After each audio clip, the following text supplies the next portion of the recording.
तो पिछले क्लास में आपको मैंने बताया था नाउन के बारे में, और आज हम लोग देखते हैं नाउन के केस के बारे में कि आखिर नाउन के केस कितने होते हैं, नाउन के कारक कितने होते हैं।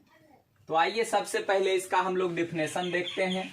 तो लिखे हैं case shows the position of a noun और pronoun in a sentence. Noun का जब हम केस पढ़ते हैं तो केस का काम है नाउन या प्रोनाउन के पोजीशन को शो करना, नाउन या प्रोनाउन के पोजीशन को शो करना। केस का काम है नाउन या प्रोनाउन के पोजीशन को शो करना कि किसी सेंटेंस में नाउन या प्रोनाउन के कितने पोजीशन होते हैं, किसी सेंटेंस में नाउन या प्रोनाउन के कितने पोजीशन होते हैं। तो जान लीजिए कि ए नाउन और pronoun can get 3 positions in a sentence. किसी सेंटेंस में, किसी वाक्य में किसी नाउन या प्रोनाउन के 3 पोजीशन होते हैं। किसी नाउन या प्रोनाउन के कितने पोजीशन? 3 पोजीशन होते हैं। आइए सबसे पहले पोजीशन की बात करते हैं। तो सबसे पहला पोजीशन है at the place of subject.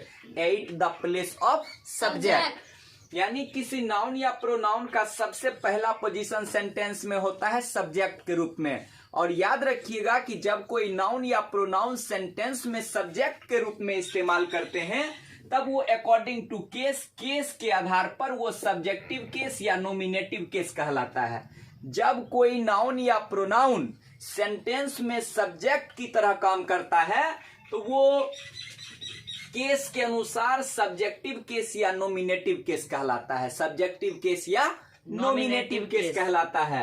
तो फर्स्ट पोजीशन हो गया किसी नाउन या प्रोनाउन का किस रूप में? सब्जेक्ट के रूप में। सेकेंड पोजीशन देखते हैं तो at the place of object. At the place of object किसी नाउन या प्रोनाउन का दूसरा पोजीशन है ऑब्जेक्ट के रूप में। और जब कोई नाउन या प्रोनाउन सेंटेंस में ऑब्जेक्ट के रूप में प्रयुक्त होता है तब वो केस के अनुसार ऑब्जेक्टिव केस या ऑक्यूजेटिव केस में होता है। ऑब्जेक्टिव केस या ऑक्यूजेटिव केस में होता है।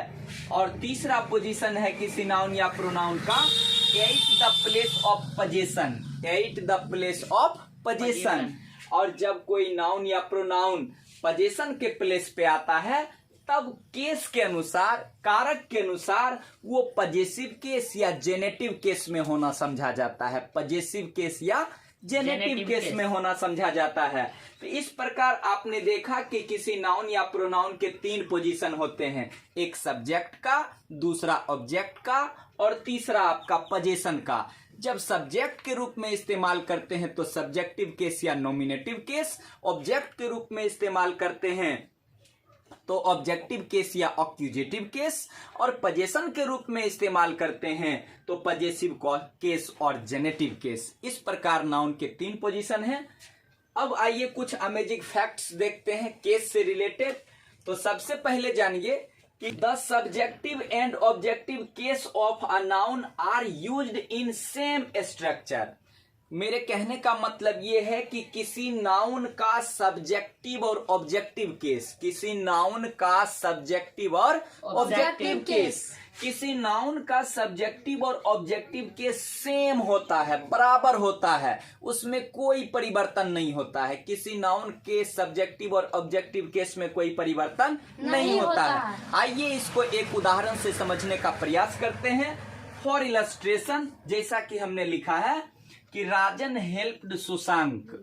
राजन सुशांक को मदद किया। राजन ने सुशांक को मदद किया।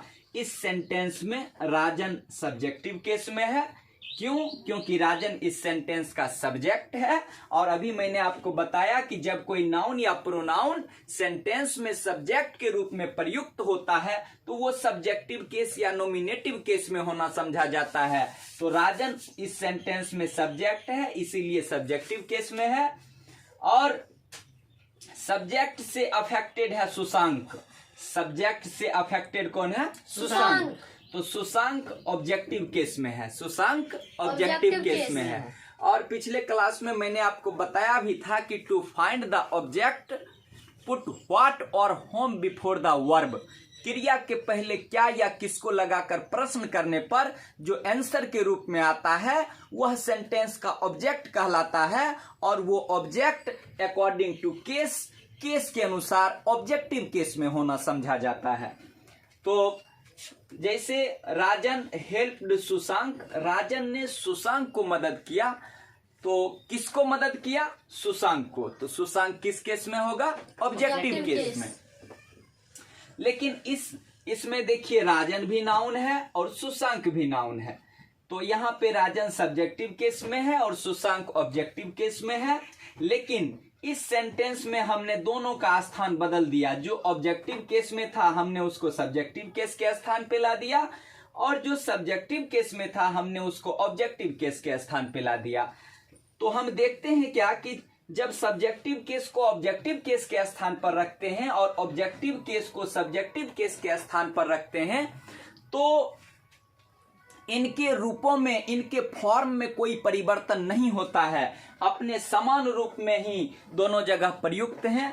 तो इसलिए हम कह सकते हैं कि नाउन का सब्जेक्टिव केस और ऑब्जेक्टिव केस बिल्कुल समान होता है, बिल्कुल समान होता है, बिल्कुल बराबर होता है, सेम होता है।